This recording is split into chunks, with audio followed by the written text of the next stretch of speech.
Hi, I'm Justin and welcome to CosplayOH.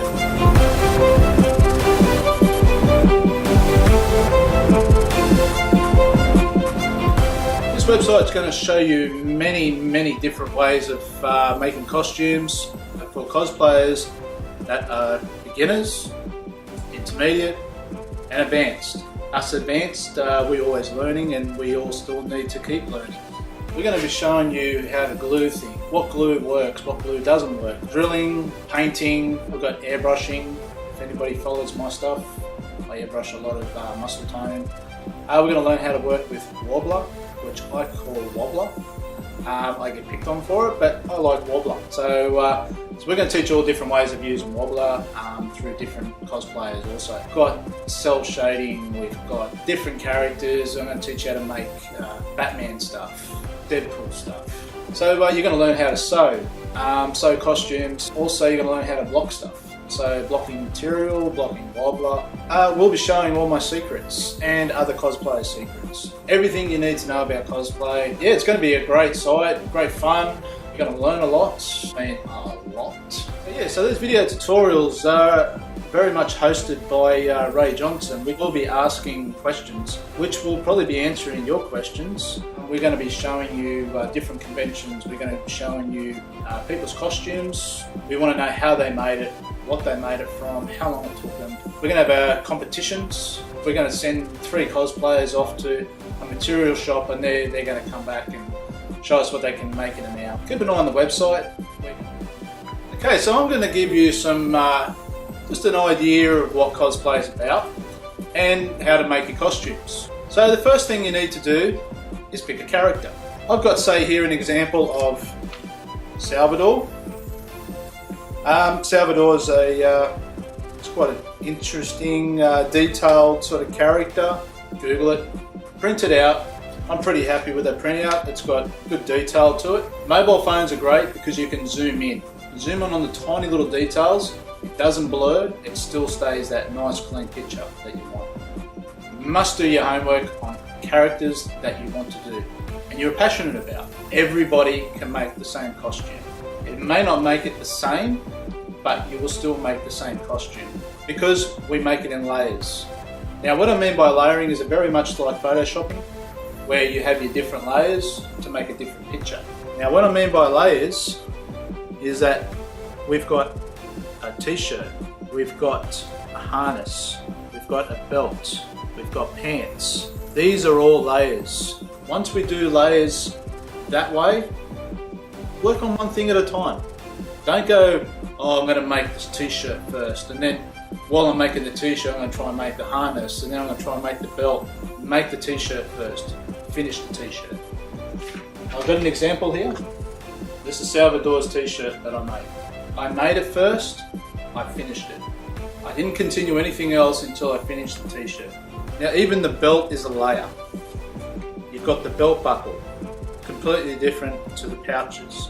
So make your pouches, make the belt separately, make the belt buckle separately, make the bullet belt separately. Then once you put it all together, you have one unit. And the one unit, put all your layers together. And you get a great looking belt. In the tutorials you'll get to know how to make bullets. This is all EVA foam. Now there's all different materials for cosplay. You'll learn which materials you need to use for costumes and which materials work. Say we're going to work with this pouch. Now the pouch I've done a lot of homework on because it has this sort of angle.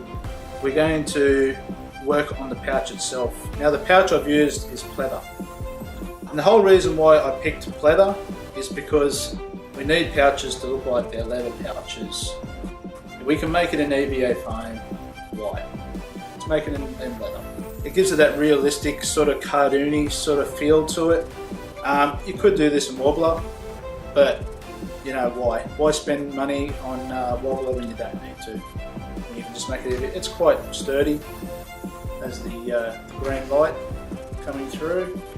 With the badges up here, I could make them out of EVA foam, but I guarantee that they're going to break, they're going to bend, the paint's going to split. Make it out of wobbler. Here I've got a backpack. and basically just cut the shoulder straps off and use it as a harness. Start using your noggin. Then I thought, let's make the belt buckle. But the belt buckle I'm not going to make out of EVA foam, I'm not going to make it out of pleather because it's not going to work. So the reason why I made this out of wobbler is because I can actually screw it into the back through a belt and into the wobbler. Now that's not going to come off anywhere. I can hold that and that's not coming off. This is the whole reason of picking your materials. Now the belt itself is EVA foam, but it has pleather underneath. That gives it that strength so it's not going to break. Once you've done all your layers and you put it all together, the costume will start to work. It will start to form into a cosplay costume that you want. Remember, layers then turns into a costume. So in the tutorials, this is what you're going to learn. All about different things that are going to hold up in costumes and not going to break on you in a convention. Now, the other thing you've got to think about in making costume is movement. If you don't know how to move in a costume, you're going to have a very uncomfortable day. Look at your character. Again, this character is very, very simple. He doesn't have to do much movement. But if you are looking at some sort of superheroes and that sort of stuff, comics look great. The character looks fantastic in the comics. You know, they're moving, the legs up here. But in a costume, you may not be able to do that. So you need to start thinking, how do I get to put this costume together to make myself move in it? But also, when you're making a costume, make sure you can get in the costume. Because there's many a times where the costume looks great, and then you go, well, how am I going to get into it? There's a big difference between cosplaying and cosplaying. You need to study your character. If I go to a con as Beetlejuice, I will study Beetlejuice for about a month. And I go to the cons and I become Beetlejuice. So I'll do Batman, I'll study Batman's voice and the way his characteristics are and the way he moves. Learn to use your character. It'll be a lot of fun for you and other people. They're going to love you, they're going to put photos because you've become like a celebrity to them instead of just someone walking around in a costume. Look, just experiment, don't be afraid to fail. If you don't fail, you're not going to learn. And look guys, you can keep going back. Practice makes perfect. So guys, just remember, cosplay is fun. Enjoy the videos and I'll see you at the next con.